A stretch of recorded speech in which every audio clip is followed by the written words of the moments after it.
ಹೆಸರು ಅನುಶ್ರೀ. ನಾನು 3ನೇ ತರಗತಿ ವಿದ್ಯಾರ್ಥಿನಿ.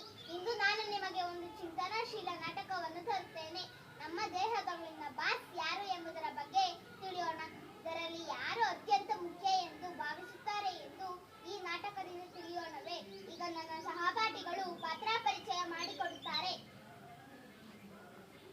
ನನ್ನ ಹೆಸರು ಶ್ರೀನಿಧಿ ಯಾದವ್, 5ನೇ ತರಗತಿ ವಿದ್ಯಾರ್ಥಿ. ನನ್ನ ಪಾತ್ರ ಮೆದುಳು. ನನ್ನ ಹೆಸರು ಪುಷ್ಪಲತಾ, ನಾನು 5ನೇ ತರಗತಿ ವಿದ್ಯಾರ್ಥಿನಿ. ನನ್ನ ಪಾತ್ರ ಹೃದಯ. ನನ್ನ ಹೆಸರು ಕುಶಲ್, ನಾನು 5ನೇ ತರಗತಿ ವಿದ್ಯಾರ್ಥಿ. ನನ್ನ ಪಾತ್ರ ಶ್ವಾಸಕೋಶಗಳು. ನನ್ನ ಹೆಸರು ತನುಶ್ರೀ, ನಾನು 4ನೇ ತರಗತಿ ವಿದ್ಯಾರ್ಥಿನಿ. ನನ್ನ ಪಾತ್ರ ಹೊಟ್ಟೆ.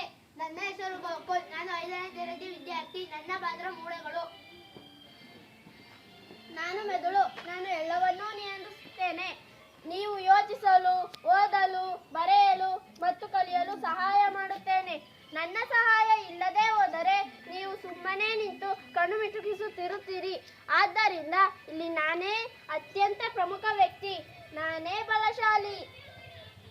ಒಂದು ನಿಮಿಷ ಮೆದುಳು, ನೀನು ಹೇಳಿದ್ದನ್ನೆಲ್ಲ ನಾನು ಒಪ್ಪುವುದಿಲ್ಲ. ನಾನು ಹೃದಯ. ನಾನು ನಿಮಗಾಗಿ ನಿರಂತರವಾಗಿ ಕೆಲಸ ಮಾಡುತ್ತೇನೆ. ನಾನು ಹಗಲು ರಾತ್ರಿ ರಕ್ತವನ್ನು ಪಂಪು ಮಾಡಿ ದೇಹದ ಎಲ್ಲ ಭಾಗಗಳಿಗೂ ಸಾಗಿಸುತ್ತೇನೆ. ನಾನು ಇಲ್ಲದೆ ಹೋದರೆ ನೀವು ಬದುಕಲು ಸಾಧ್ಯವೇ ಇಲ್ಲ. ಆದ್ದರಿಂದ ನಾನೇ ಮುಖ್ಯ, ನಾನೇ ಬಲಶಾಲಿ. ನಾನು ಶ್ವಾಸಕೋಶ. ನಾನಿಲ್ಲದೆ ನೀವೆಲ್ಲರೂ ಉಸಿರಾಡಬಹುದೇ? ಗಾಳಿ ಇಲ್ಲದೆ ನೀವೆಲ್ಲರೂ ಹೇಗೆ ಬದುಕುತ್ತೀರಿ? ನಾನು ದೇಹದೊಳಗೆ ಬಂದಂತಹ ಆಮ್ಲಜನಕದ ಜೊತೆ ಇರುವ ತ್ಯಾಜ್ಯ ಗಾಳಿಯನ್ನು ಹೊರಗೆ ಕಳಿಸುತ್ತೇನೆ. ಹೀಗೆ ಉಸಿರಾಟ ಕ್ರಿಯೆ ನಡೆಯದೇ ಹೋದರೆ ನಿಮ್ಮ ದೇಹವು ಸ್ಥಗಿತಗೊಳ್ಳುತ್ತದೆ. ಆದ್ದರಿಂದ ನಾನೇ ಮುಖ್ಯ, ನಾನೇ ಬಲಶಾಲಿ. ಹೇ, ನನ್ನನ್ನು ಮರೆಯಬೇಡಿ. ನಾನು ಹೊಟ್ಟೆ. ಆಹಾರವನ್ನು ಶಕ್ತಿ ಪೋಷಕಾಂಶಗಳಾಗಿ ಪರಿವರ್ತಿಸಲು ತುಂಬಾ ಶ್ರಮಿಸುತ್ತೇನೆ. ಪೋಷಕಾಂಶ ಇಲ್ಲದೆ ಹೋದರೆ ನೀವೆಲ್ಲರೂ ಬದುಕಲು ಸಾಧ್ಯವೇ ಇಲ್ಲ. ಈಗ ನೀವೇ ಹೇಳಿ, ಯಾರು ಉತ್ತಮ, ಯಾರು ಬಲಿಷ್ಠ? ನಾನು ಮೂಳೆಗಳು. ನೀವೆಲ್ಲರೂ ಹೇಳುತ್ತಿರೋದನ್ನು ಒಪ್ಕೊಳ್ಳೋಣ. ಆದರೆ ಈ ದೇಹವನ್ನು ಒಟ್ಟಿಗೆ ಹಿಡಿದಿಟ್ಟುಕೊಳ್ಳಲು ಯಾರು ಸಹಕಾರಿಯಾಗಿದ್ದಾರೆ? ಮೂಳೆಗಳೇ ತಾನೇ. ಮೂಳೆಗಳು ಇಲ್ಲದೆ ಹೋಗಿದ್ದರೆ ನೀವೆಲ್ಲರೂ ಬರೀ ಮಾಂಸದ ಮುದ್ದೆಯಾಗುತ್ತಾ ಇದ್ರಿ.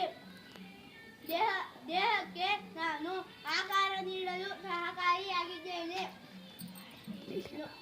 ನಡೆಯಲು, ಓಡಲು ಮತ್ತು ಆಟವಾಡಲು ಸಹಾಯ ಮಾಡುತ್ತೇನೆ. ಹೀಗಾಗಿ ನಾನೇ ಉತ್ತಮ, ನಾನೇ ಬಲಶಾಲಿ.